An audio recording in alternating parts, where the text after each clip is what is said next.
We finally got gameplay and some moves are looking way more overpowered than others. So in today's video, I'm gonna give y'all the top 5 moves, and not just dribble moves, not just post moves, not just any kind of move, moves in general that I saw in NBA 2K26 that's gonna be too overpowered. Now, as y'all see below me at the time of this record, we got 6 days and a wake up until NBA 2K26 is out and we actually get to get our hands on it and play. Listen, I am so excited, I can't even lie to y'all, man. And we ain't even seen the builder and all that stuff yet. So make sure y'all stay tuned. We live streaming that tomorrow morning sometime in the mountain so we can see all these new builds, all the animations, because they got to actually equip animations and put like individual animations on there, unlike what we got to do when I went to community day. So without further ado, hit that like button for me, man, and let's get into these moves. Now, the first move comes from the guy, Victor Wembanyama. This post go-to shot is absolutely crazy. It's like a post hop shot. You get a blowout dribble in it, but I'm not gonna do it. I'm gonna let the guy that I found it from, Uncle Demi, break it down for y'all. Check this out. Watch this whole video or you wanna miss out on some insane animations.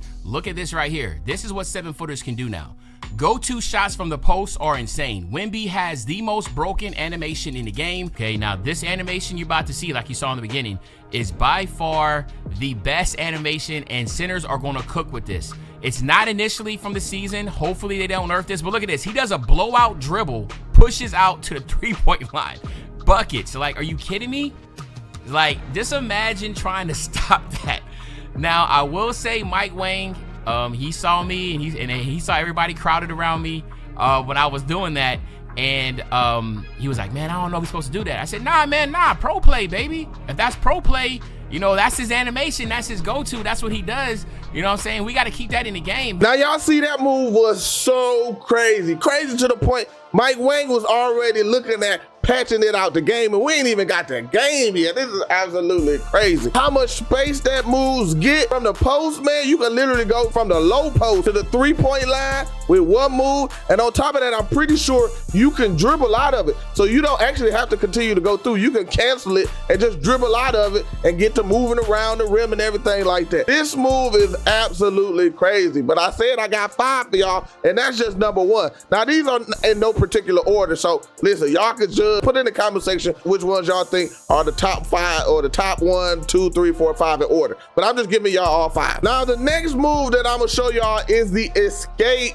dribbles. The way NBA 2K has implemented escape dribbles in NBA 2K26 makes them extremely overpowered. And I'm not gonna lie, I haven't heard too much about the defense that's gonna be able to stop it, to keep up with it. Listen, I've seen a little bit if the person knows how to really play defense, but for most of y'all, I might be cooked. Now, we gonna go to Young Dirk. Young Dirk did a great breakdown on these escape dribbles. Check this out. This right here is going to change the game. This is gonna make the combo so easy, so clean, so smooth, and around screens and with ISO, it's just gonna make the offense just so much more enjoyable and so much more fluid. The combos are super fluid. It's so easy to spam. It's so easy to cancel with anything. You escape, snatch behind the back, escape behind the back, whatever. It is so easy, so fluid, and so enjoyable. So how do you do this? It's super, super easy. You're holding the right trigger the entire time and just flicking back and forth on your right stick. You don't have to cancel it. You don't got to do a hezzy in between. It's just right, left, right, left, right, left, left, right, left, right, left, right. It is that easy. Now, do you see the speed at which he was moving? And he didn't just do it on small guards. He did it on Jimmy Butler, which is a 6'7" build. Now, I don't have the clip, but even Kevin Durant's escape moves are absolutely crazy. You get so much speed with these moves, it is going to be extremely hard to guard. Now, I know some of y'all might be worried, especially about the defensive part of it, but the devs did put a counter in there for it. And I'm gonna let my guy Koza from 2K Labs break it down and explain to you what that counter is. Number 1, you can do escape turbo crosses back to back to back, as well as behind the backs. This can look very shifty and easy to perform, so the devs, knowing this, put in a system that if you do 3 back to back to back, you will lose 1 adrenaline. So try to only do 2 back to back at max. So the devs seem to learn from past mistakes, actually put counters in so people won't spam it and they can lose adrenaline bars. And I'm pretty sure these adrenaline bars will affect your shooting. Like if you lose them, the likelihood of you making a jump shot off of this will be low. Now, going to the third one, I gotta show y'all this post hook shot. It's a post go-to shot, but this hook that you get allows you to hook from the 3-point line. This is absolutely crazy, and I'm gonna let my guy Joey 2K explain it and break it down, because this is where I found it from. But now let's talk about Yao Ming, okay? Yao Ming, 7'5", 7'6", I don't know. This is a signature post go-to shot. Now, it is not his signature post go-to shot. This is Kareem Abdul-Jabbar's signature post go-to shot. But I'm a little concerned about this one because when you do it from a distance, you could do hook shots from the 3-point line. And I just don't know.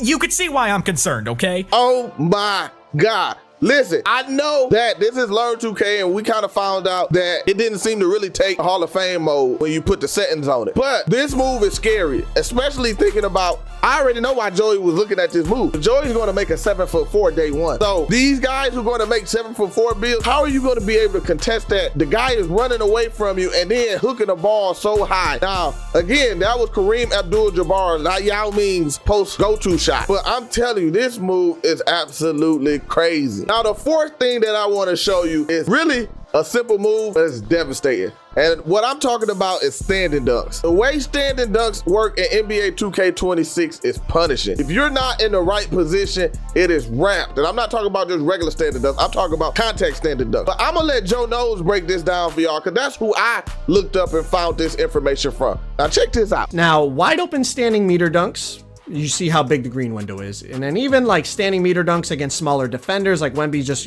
going up over smaller defenders. See the size of the green window. It kind of feels like, it's like you could get crazy stops, but you could also get crazy dunks. It's kind of, I'm not really sure. Like, we'll have to see how it plays out, but they both definitely felt viable. Like if you timed when you were going to jump to get the stop, it's like you'd get a crazy ante. But you could also, if you went up with the standing dunk and they weren't entirely properly positioned, you would just boom it on them. I don't know, just something like a small little detail I noticed. But you see the size of these standing dunk meters, you could definitely go crazy with the standing dunks, but then you also saw some of the paint stop animations I was getting, is like you could definitely go crazy with the interior stops as well. Like here's one from Wemby. I mean, I'm not really sure which one's going to be better, but they both definitely felt viable, at least for the little bit that I tested. Now y'all saw that drop steps. We already dealt with a lot of drop steps in NBA 2K25, but now the way the standing dunks is looking, it looked like it's going to be vicious. If you come out there with a build that doesn't have interior defense and block, and it seems to have to be high, because we know Victor Wembanyama has like a 97 block, a high interior. Joel Embiid has a high block, 90-something block, 90-something interior, and they're still getting huge meter contact dunk in this game. So listen, that 99 standing dunk, like I showed y'all in that short that I did, might still be valid in NBA 2K26. Now we still got to see how much this stuff is going to cost in the builder, which is going to be on tomorrow. Again, I'm going to be streaming it in the morning. It's going to be scheduled on my stuff, so you can go over there and set you a notification so you can get notified when I start that stream. But once we see this build in the builder, listen, this standing dunk might be OP. And the final thing I wanted to save the best for last. Now, to me, I think this has the ability to kind of change 2K, opening up a bunch of different play styles, because this move is so overpowered. And the move that I'm talking about are floaters. Floaters are so valid in NBA 2K26. It is absolutely crazy. Now, shout out to Double H, where I got this content from, man. Y'all check this out, what he's doing with these floaters. Floaters. Now, the first thing I did was test Devin Booker floater, because it was really good in 2K24. So Devin Booker cross into the floater, 6% on the first one. I'm like, okay. The reason why it wasn't good in 2K25 is because randomly you would get this other floater that's in his floater package. But when I was playing Play Now here, every time I went to his opposite ball hand, just like 24, the case it was in 24, I would get it. And I was like, damn, this shit's back. But then I went to Learn 2K and I would randomly get the other ones. And this would not happen in Play Now. So I'm not sure what to expect when the game drops with like a My Player, because I'm telling you, I did the Devin Booker floater like 15 times in Play Now, and I got the really OP animation every time. Learn 2K, it was just random. So I'm not sure what's going on here. I'm not sure what to expect. Bam Adebayo floater is like Sabonis's. It is insane. You can shoot floaters from like very deep mid-range area. So if you are a big man that kind of likes this, I already know Laker fan was all over this at Community Day, then yeah, you're gonna want to look out for Bam Adebayo floater. Listen, them floaters looking crazy. I ain't got nothing else to say, but them floaters looking crazy. Devin Booker already gonna be for 6'5" to 6'9". Bam, we hoping Bam you can get up to 6'10" and up, because that's gonna be absolutely crazy. And we don't even know, maybe they still have that animation on some bonuses. But on top of that, we might even get, we know Isaiah Hartenstein had a floater like that, so we might even get his floater in NBA 2K26. But we'll find more of this out once we get game builder and the actual animations that's in the builder that we're going to get tomorrow. But listen, I'll tell you, I know people are already planning on skipping the mid-range and just going 99 layup and then hitting floaters from the mid-range. I'm telling y'all, it's crazy out here in this 2K26 street. So many different versions that feel like a builds are going to be out there. Now, it's still so much more content that's out there. I'm telling y'all, it is work going through all this content. So I'm gonna make sure I continue to go through this stuff. This is what I do. Break the stuff down for y'all so y'all can see these moves, see how stuff works, and give it to y'all in an easier way to digest. I guess that's the best way to say. We know we getting some more of my player stuff, so I'm gonna be showing y'all some of the best builds. I'm gonna be showing y'all some of the best animations when we get all of the animations. But these were the best animations that I was able to see so far in NBA 2K26. I hope y'all like it. Make sure y'all stay tuned to the stream that's coming up, man. And I'm gonna holler at y'all later.